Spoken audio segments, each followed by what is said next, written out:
Can you actually save your house by not paying your mortgage? Rebel Cole of DePaul University says that's the strategy struggling homeowners should take for the best chance at getting a loan modification. Welcome back to the show, Rebel. Thank you. So we know that millions of homeowners have already defaulted on their first mortgage, but in the meantime, they continue to pay that second mortgage. Why are they doing that? There are about 7 million homeowners who are delinquent on their first mortgage, and probably about half of those have a second mortgage, and most of those are current on their second mortgage. And it really makes no sense, because if you're not paying your first mortgage, you're going to lose your house. So it's just a result of financial illiteracy. The people who are behind on their mortgages probably are less financially sophisticated and don't realize that paying their second mortgage is not going to save their house. It's a much smaller payment, but the first lien holder is going to take your house from you. Okay, so how are these second mortgages holding people back from getting the loan modifications that they need? The second liens, the second mortgages, are predominantly held by the 4 largest banks.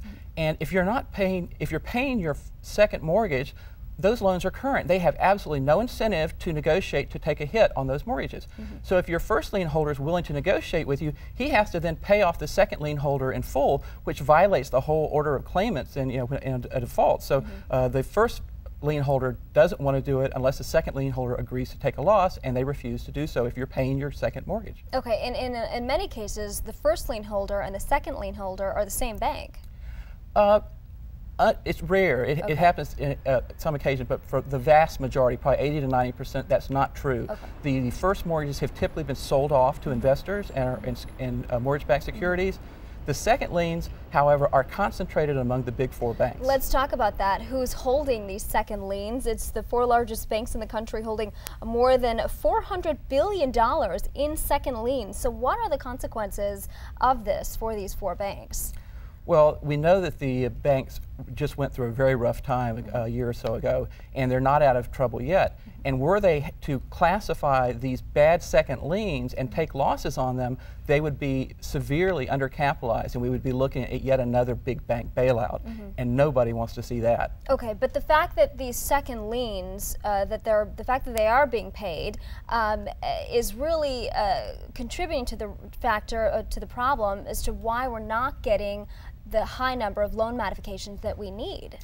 Yes, the HAMP program, I think, has had about 422,000 permanent modifications through July or August, and that is just not nearly enough. We have, like I say, 7 million homeowners potentially facing foreclosure, so the program's been a failure, and it's largely been a failure because of the inability to deal with this second lien holdup problem. Why do you think that regulators are not willing to deal with this situation? The regulators don't want to deal with this because they know that it will cause a severe hit to the capital of these 4 large banks, and that could cause them to, a couple of them, to be closed. Okay, so that could make them insolvent if they start taking hits on these second liens. It could at least make them severely undercapitalized, and in case of Wells Fargo, it could put them out of business.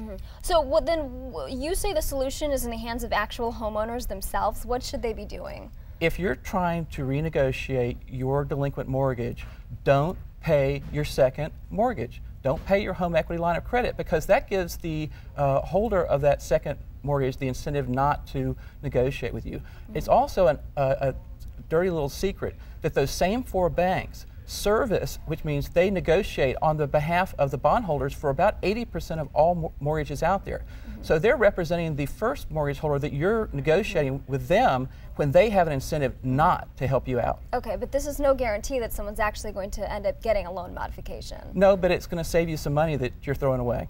Okay, well, thank you very much for your advice. We appreciate it. Rebel Cole of DePaul University.